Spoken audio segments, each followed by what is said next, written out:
থাইল্যান্ডকে অনেকেই বলে থাকেন মুচকি হাসির দেশ। এমন শান্তপ্রিয় রাষ্ট্র সংঘাতে জড়িয়েছে প্রতিবেশী কম্বোডিয়ার সাথে।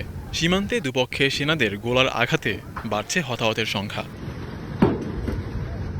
বৃহস্পতিবার সকালে থাইল্যান্ডের সুরিন প্রদেশ ও কম্বোডিয়ার পশ্চিমাঞ্চলে গোলাগুলি শুরু হয়। থাইল্যান্ড সামরিক বাহিনীর দাবি, কম্বোডিয়ার সেনারা আগে তাদের অঞ্চলে গোলা ফেলে, যার জবাব দেয় তারা। পাল্টা একই দাবি করেছে কম্বোডিয়ার সামরিক বাহিনীও।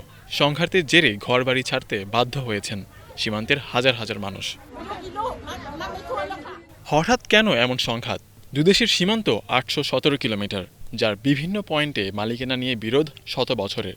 যা নিয়ে সীমান্তে বিভিন্ন সময় প্রায় ছোটখাটো সংঘাতে জড়িয়েছে থাই ও কম্বোডিয়ার সেনারা। সবশেষ বড় লড়াই হয়েছিল ২০১১ সালে। সে সময় মারা যান ১১ জন। জটিল এমন পরিস্থিতিতে চির ধরেছে দুদেশের কূটনৈতিক সম্পর্কে। কম্বোডিয়া থেকে নিজেদের কূটনৈতিক প্রত্যাহার করেছে থাইল্যান্ড। একই পদক্ষেপ নিয়েছে কম্বোডিয়াও। একে অপরের প্রতি আমদানি রপ্তানিতে দিয়েছে নিষেধাজ্ঞা। আহমেদ স্বাধীন, স্টার নিউজ।